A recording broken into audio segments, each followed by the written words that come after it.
Untuk kemajuan dan pengembangan video ini, hendaknya rekan-rekan Goeser dapat mensubscribe, like, and share. Terima kasih.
Selamat pagi, Assalamualaikum warahmatullahi wabarakatuh.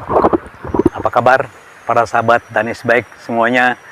Mudah-mudahan teman-teman beserta keluarga sehat sejahtera dan diberikan rahmat yang banyak untuk penghidupan sehari-hari oleh Tuhan Yang Maha Kuasa. Oke teman-teman, pada kali ini saya akan membawakan suatu judul yang tentunya saya agak menarik teman-teman ya. Jadi setelah saya pikir-pikir ya, pada waktu-waktu yang lalu adalah sesuatu ya yang masih terganjal di dalam hati saya. Ya ini yaitu mengenai tren ya, tren atau genre atau stylish sepeda. Nah ya, yang kadang-kadang itu sangat menarik sekali untuk kita ikuti perkembangannya ya. Dan dengan demikian juga orang-orang pada gandrung semuanya, dan ini sifatnya juga musiman. Nah, dibandingkan dengan fungsi. Nah, fungsi atau aplikasi atau tujuan penggunaan sepeda dalam berbagai medan yang berbeda-beda. Nah, inilah yang bersifat fungsional. Jadi judul ini pada kali ini saya akan menyampaikan judul pilih tren, genre, stylish atau fungsional sepeda. Nah ini jadi bagaimana kedua hal ini ya sebenarnya juga saling melengkapi, cuman agak sedikit berbeda ya karena memang pada dasarnya sepeda itu pada awalnya digunakan sebagai alat transportasi ya, dan kemudian berkembang sedemikian rupa ya, hingga selain untuk alat olahraga juga sebagai alat untuk bersosialisasi. Nah, untuk alat juga untuk menunjukkan prestasi dan lain-lainnya dalam bidang olahraga. Oke teman-teman, kembali ya sebelum saya menyampaikan isi atau substansi dari pembahasan ini, saya ingin bercerita sedikit lah ya mengenai sejarah sepeda ya, yang tentunya saya alami ya, yang dimulai pada saya saat SD teman-teman ya. Ya kalau misalnya saat TK gitu, saya memiliki sepeda kecil juga ya, dan saya bisanya naik sepeda itu dari sepeda yang kecil memang, yang rodanya itu ya kali sekitar 16 inch sebenarnya ya. Nah, kemudian pada saat SD saya mulai menggemari sepeda. Nah, pada saat itu saya kelas 2 SD saya dibelikan oleh orang tua sepeda jengki. Sepeda Pongers buatan Belanda di Taman Sari ya. Di sana Taman Sari. Nah, kemudian waktu itu kurang lebih SD saya tahun ya 67 lah ya. Tahun 67 ya. Sini setelah gerakan 30 SPKI ya, saya udah mulai bersepeda. Jadi sepanjang SD, sepanjang perjalanan saya SD ya sampai SMP, saya menggunakan sepeda teman-teman untuk ke sekolah, bermain, dan ya ke tempat-tempat yang agak jauh. Nah, pada saat itu juga saya udah cukup jauh ya menempuh perjalanan dengan bersepeda. Itu saya ke Bogor, ke Pasar Minggu, ke Ragunan, dan seputar Jakarta lah, ke Pantai Utara, ya lumayan lah pada saat itu. Jadi pada saat itu sampai sekarang pun saya tidak berhenti untuk beraktivitas dengan sepeda. Nah, kemudian kurang lebih mungkin tahun-tahun berapa ya saya agak ini ya, tahun-tahun 70-an saya masih SMP juga ya, kesiniin ya, SMP menjelang kelas 3 ya, maksudnya tahun 73-an ya, 73-an ya, 74 kali ya. Nah, itu terus terang aja teman-teman ya, ada sepeda mini. Nah, bukan sepeda minion, bukan sepeda mini, betul-betul sepeda yang digemari pada saat itu karena bentuknya yang meriah. Jadi rodanya ya kurang lebih kayak 20 inch ya, 20 inch rodanya.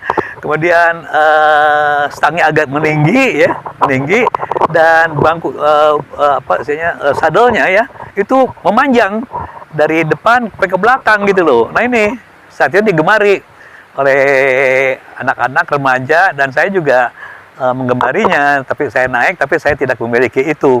Nah, kemudian beberapa ya mungkin sekitar 10 tahun kemudian ya, kurang barangkali ya, itu menyusut dan tidak ada lagi.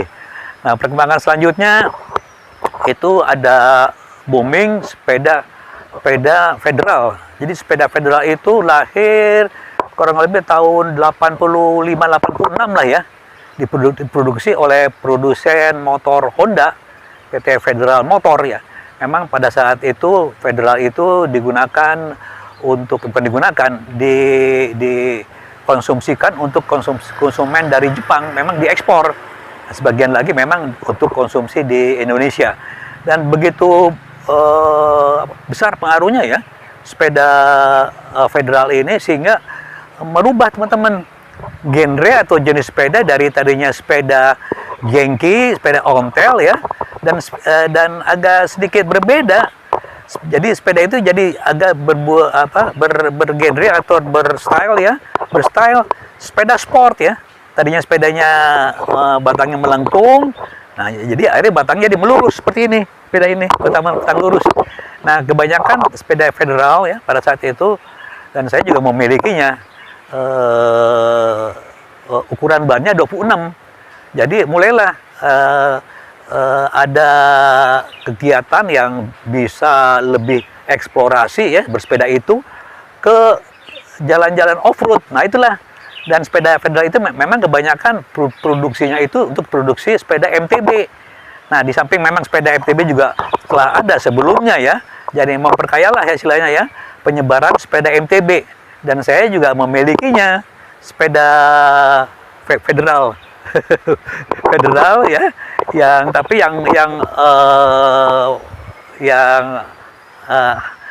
itu shock depannya tidak ada pegasnya. Oke. Dan kemudian saya juga memiliki yang jenis hybrid. Nah itu juga saya sudah menyukai pada saat itu ya, selain sepeda yang 26 inch itu udah ada sepeda federal yang tipe hybrid yang di diameter rodanya itu 700C. Nah, yang udah saya berikan ke kakak ipar saya, dan itu juga terus terang ya agak jarang tentunya itu ya. Itu jenisnya kromoli, warnanya hijau muda ya, bintil-bintil, dan saya menyukainya. Tadinya sepeda itu memang saya berikan untuk anak saya, dan saya juga kadang-kadang memakainya. Dan untuk sepeda MTB saya itu ada, tapi yang hardtail, sok depan ada tapi hardtail. Pada saat itu kurang lebih ya tahun 89, di bawah tahun 90-an lah ya, tahun 90-an saat itu ya. Nah udah mulai saya jalan ke jauh-jauh ya. Nah pada saat itu pun ya sepeda balap ya, sepeda road udah mulai banyak digunakan. Nah perkembangan selanjutnya adalah booming lagi. Booming mengenai sepeda ini belum lama ya, saya udah menginginkan sepeda jenis sepeda lipat. Nah sepeda lipat yang 3 lipatan, yaitu sepeda Brompton teman-teman. Saya pernah mendapatkannya. Saya juga pada saat itu tidak tahu ya bahwa sepeda itu memang sepeda spesial dari Inggris. Dan saya kaget pada saat itu waktu saya ke Serpong ya, di sebelah Polygon itu ada toko sepeda, dan saya lihat sepeda agak berbeda ya, dan saya tanyakan, saya kaget harganya, mahal ya. Pada saat itu pun harganya udah belasan juta nggak salah, sekitar 14-15 juta nggak salah ya. Saya kaget loh, ini rupanya sepeda spesial ya, yang tiga lipatan.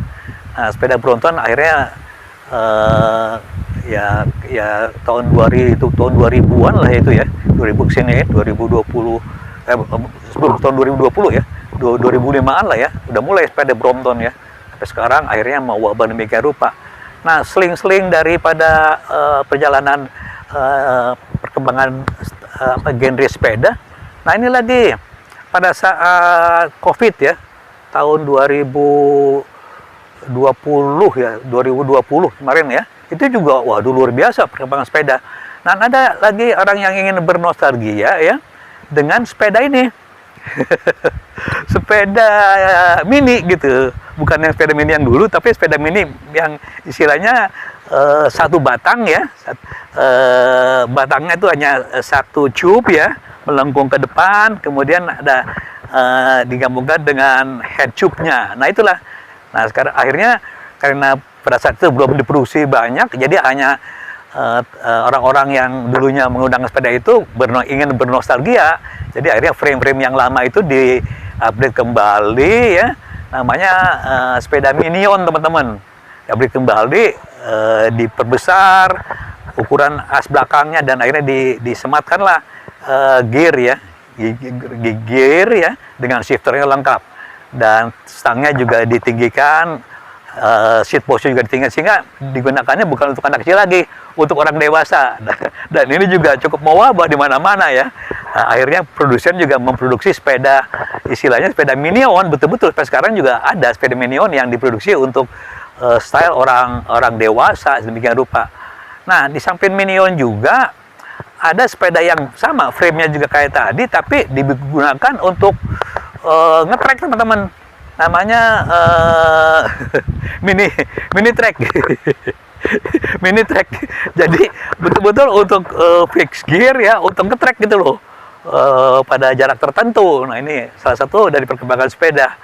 Kemudian juga ya masih dalam waktu Covid juga ada sepeda yang digemari di Jepang ya. Namanya Mini Velo ya. Pada saat itu di Jepang berkembang tahun 2011 teman-teman. Mini Velo yang rodanya 20 inch tapi geometri frame-nya itu geometri untuk frame orang dewasa ya. Sehingga cocoklah untuk orang dewasa tapi lebih ringkas untuk Mini Velo ini. Akhirnya bersama dengan Minion, Mini Velo lah paralel ya, berkembang ya. Dan sampai sekarang ya orang juga menggembarinya. Nah, ini bagian-bagian daripada perkembangan genre sepeda. Nah, kemudian tidak ketinggalan juga kita tahun berapa ya? Kita tahun awal-awal tahun 2000 ya 2008 barangkali saya lupa itu ya. Ada lagi sepeda road ya yang digemari ya. Akhirnya selain memang pada saat itu di Kanada apa di Amerika itu ada konversi ya dari sepeda road ingin pada saat musim salju, musim dingin orang yang bersepeda dengan sepeda road. Nah, itu lahirlah cyclocross ya. Nah, cyclocross itu tidak begitu membooming pada saat itu. Nah, tahun 2008-an ya, kemudian itu. Nah, itulah mulai membooming sepeda gravel teman-teman. Nah, basisnya itu dari sepeda road yang dikonversi untuk digunakan pada medan off-road ringan. Semua sifat atau stylenya itu masih sepeda road ya, sehingga masih bersifat agresif dan memang stangnya juga masih dipertahankan sepeda road tapi agak melebar. Nah, inilah ciri-ciri sepeda inilah yang akhirnya mengalahkan sepeda hybrid. Kalau tadi sepeda cyclocross atau sepeda gravel itu memang berasal dari sepeda road atau sepeda balap. Nah, ini sebelumnya juga, sebelum sepeda gravel juga awal tahun 2000 juga memang telah lahir. Saya maksudnya ingat ya, sepeda hybrid teman-teman. Sepeda hybrid itu memang sepeda yang berbasis tadinya sepeda MTB, mountain bike ya, yang ingin lebih cepat digunakan di jalan raya, karena kebanyakan juga penggunaan sepeda MTB bukannya untuk di off-road ya, sebagian juga digunakan di jalan raya, tapi bagaimana geometrinya itu agak dirubah ya, kemudian travel daripada forknya juga diperpendek ya paling 7 cm, kemudian geometrinya juga dirubah lebih cocok dengan sepeda road ya. Nah, yang mendasar ada rodanya. Rodanya diganti dengan sepeda roda ukuran sepeda balap, yaitu diameter 700C teman-teman. Nah, di 700C, cuman rodanya itu ya tetap dipertahankan roda yang agak semi kasar ya, slick and rock ya. Itu ukurannya ya paling besar ya 35. Nah, itulah jadilah sepeda hybrid. Nah, sepeda hybrid ini sekarang tidak begitu digemari ya, padahal menurut saya kalau untuk sepeda yang semi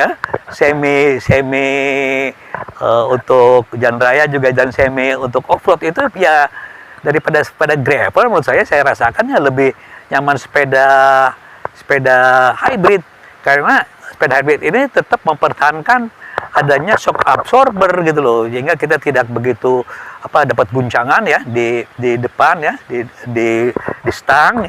Nah, dan ukuran bannya juga gede sehingga ya melajulah ya di jalan raya dengan lancar, dan stangnya juga dipertahankan seperti stang sepeda MTB, itu stangnya stang datar teman-teman. Nah, inilah inilah saling kompetisi antar antar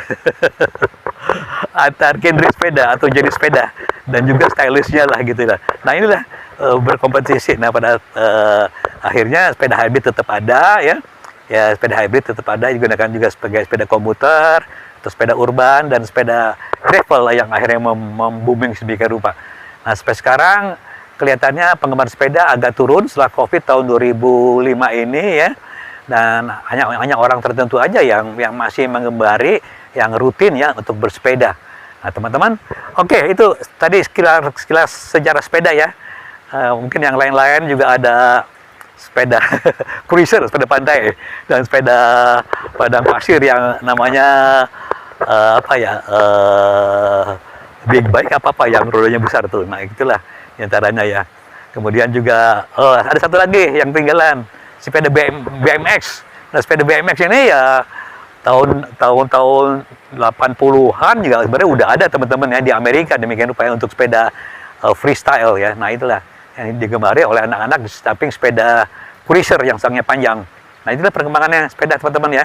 Tapi sekarang sepeda lebih tersegmentasi lagi, lebih terklasifikasi lagi dengan jenis yang berbeda-beda teman-teman. Nah sebagai contoh sepeda road aja ya itu juga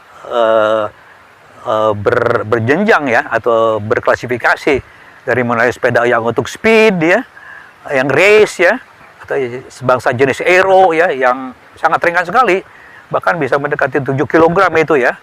Nah kemudian ada sepeda yang untuk tadi sepeda gunakan untuk performance untuk balapan ya, jenis aero ya atau sepeda balap untuk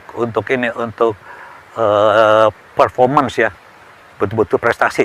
Nah ada lagi sepeda balap untuk endurance. Nah sepeda balap endurance ini biasanya digunakan untuk untuk jarak jauh ya dan berlama-lama bersepeda ya, tetap lebih nyaman tapi sudut punggungnya itu agak sedikit lebih tegak ya, lebih tegak ke atas ya, tidak terlalu nunduk ya karena untuk menginginkan supaya tidak terlalu pegal gitu.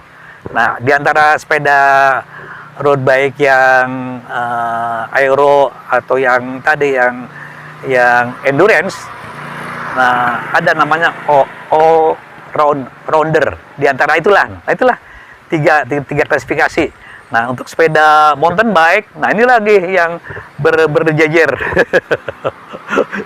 Itu klasifikasinya dari mulai yang tadinya hanya cross country, tipe XC, terus kemudian juga jadi berkembang menjadi enduro yang lebih tahan ya sedikit action lah dengan trial ya, itu enduro.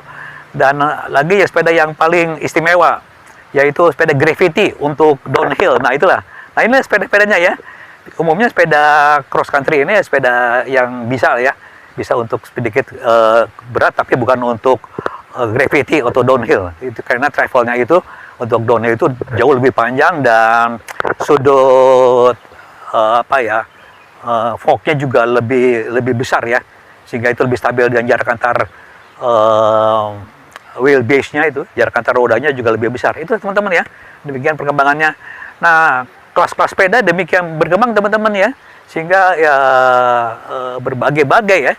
Sebenarnya kalau mau dilihat ya, kelas sepeda itu hanya ada tiga bagian besar ya sebetulnya ya.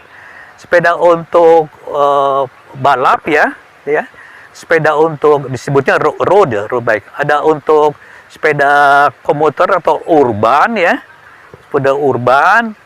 Dan satu lagi itu juga sebutnya city bike ya. Dan satu lagi sepeda ini touring untuk jarak jauh betul-betul lah. Itulah ya. Jadi sepeda untuk balap. Satu lagi ya, sepeda MTB, mountain bike. Nah jadi sepeda jalan raya ya, sepeda untuk urban tadi ya, sepeda untuk touring jarak jauh ya. Dan sepeda untuk sepeda gunung. Dan demikianlah teman-teman ya, klasifikasi sepeda. Tadi udah sejarahnya, klasifikasi sepeda, dan kembali lagi saya akan menyampaikan mengenai ini genre, tren, genre atau style. Nah ini teman-teman ya, dalam perkembangan tertentu itu saya perhatikan ya, memang bukan kadang-kadang, sering ya, kita itu tertarik kepada sesuatu itu karena orang membelinya gitu loh. Nah inilah yang namanya sepeda ya, yang kita pilih berdasarkan tren, genre atau stylish. Ya contohnya nggak usah jauh-jauh ya. Dulu sepeda mini, saya tahun 70-an ya, awal ya sepeda mini. Kemudian sepeda federal pada saat itu ya. Kemudian ada sepeda mini velo, wah nge-booming tahun pada saat COVID ya. Kemudian sepeda lipat dari Brompton dengan harga yang spesial juga, dan mereka akhirnya berkumpul pada komunitas tertentu ya, dan touringnya juga nggak main-main teman-teman, ke luar negeri. Mana saya ketemu juga komunitas Brompton. Waktu itu saya ke Rusia, ke Moskow. Mereka juga kebetulan ikut. Dan anak saya juga di sana, semuanya sekolah di sana. Nah mereka tuh ikut gitu loh ke sana. Dan saya ketemu yang kebetulan yang jadi guide juga mahasiswa temannya anak saya di sana gitu loh. Nah itulah, kemudian ke Eropa, ada juga ya ke sebagian negara, ke Jepang juga mereka ya. Itulah teman-teman ya, suatu genre ini memang atau tren ini memang sangat itu sekali membuat kita tuh senang bersepeda. Kemudian sepeda gravel, nah ini juga sepeda gravel demikian menarik ya. Ini ya saya kira sebelum COVID ya udah ada sepeda gravel ya, awal-awal tahun 78 ya, bukan 78 ya, 80-an ya, tahun 80, 79, 80 barangkali ya. Ini udah mulai teman-teman ya, sehingga orang-orang tertarik. Akhirnya sepeda gravel itu dibikin sedemikian bagus ya, dan komponennya pun ada teman-teman ya. Sepeda khusus untuk gravel dibikin oleh Shimano. Nah itulah. Nah ini tren-tren ini sebetulnya bukannya tidak ini ya. Kadang-kadang kita juga melupakan teman-teman ya, melupakan atau kehilangan tujuan utama daripada fungsi sepeda, fungsional sepeda. Nah ini kita perbandingkan teman-teman ya. Kita tertarik kepada tren, genre ya atau stylish, dan kepada fungsional sepeda. Nah inilah sebenarnya ya dua-duanya juga penting gitu ya. Kalau yang ini kebanyakan oleh apa ya, kesenangan kepada bentuk ya, stylish, model ya, tapi juga fungsi juga tetap di sini ada ya, tapi kurang begitu dikonsenkan ya, diperhatikan ya. Tapi kalau fungsional sepeda betul-betul ya, orang ini akan memilih ya sepeda berdasarkan fungsinya seperti itu gitu loh. Jadi bukannya meninggalkan stylish juga, tidak gitu, tetap kita meninggalkan fungsinya. Nah ini teman-teman ya, bagi teman-teman yang apa ya, yang memiliki sepeda banyak ya, tentunya sepeda yang bermacam-macam ini tentunya juga ada stylishnya dan ada tujuan ya, sehingga fungsi sepeda itu bisa dioptimalisasi gitu loh ya, sehingga bermacam-macam lah sepeda, dari mulai sepeda lipat ya, sepeda yang lipatan tiga lipatan Brompton ya, ada sepeda touring, ada sepeda MTB, sepedanya MTB juga mungkin ada yang downhill, gravity. Nah ini betul-betul udah ada tujuannya, cuman ini kadang-kadang digunakannya sekali-sekali aja sesuai dengan tujuannya. Tapi bagi teman-teman tentunya ya yang berpikir lebih teknis dan lebih kepada tujuan ya, mungkin juga ini sepedanya membatasi diri kepada sepeda yang selain stylish ya, tujuannya itu untuk optimalisasi fungsi itu sepeda. Jadi bagi teman-teman yang udah mendalami sepeda demikian rupa, nah ini dia, jadi dia itu tidak hanya tergantung kepada tren ya yang sekali-sekali muncul, tapi dia memang udah rutin bersepeda dengan medan tertentu, dengan jarak tertentu ya, yang sepedanya juga diperhatikan fungsionalnya teman-teman. Oke, begitu teman-teman udah demikian, saya kira mereka akan memilih sepeda berdasarkan tujuan penggunaannya yang ada di tempat-tempat yang tertentu gitu loh. Contohnya sepeda mereka untuk sepeda MTB, nah dia juga akan memilih sepeda MTB yang betul-betul ya sesuai dengan medannya di mana ya. ya paling minimal dia memiliki sepeda MTB yang full suspension ya, yang lengkap ya, dan penggunaannya ya untuk sedikit arah-arah ke cross country yang agak berat ya, cenderung ke enduro, mungkin juga sepedanya jenis enduro ya. Nah seperti inilah ya keadaan atau jenis sepeda yang dipilih untuk MTB, dan khusus downhill ya, spesial ya untuk downhill. Dan bagi teman-teman yang tadinya gravel jadi stylish, sekarang juga memang kalau tujuannya akan mengoptimalisasi fungsi sepeda yang di jalan raya oke, dan di medan off-roading aja oke, mungkin mereka juga akan pilih sepeda gravel. Dan yang lebih spesifik sebetulnya ya, itu sepeda hybrid teman-teman. Sepeda hybrid itu lebih nyaman ya untuk kedua medan sebetulnya loh.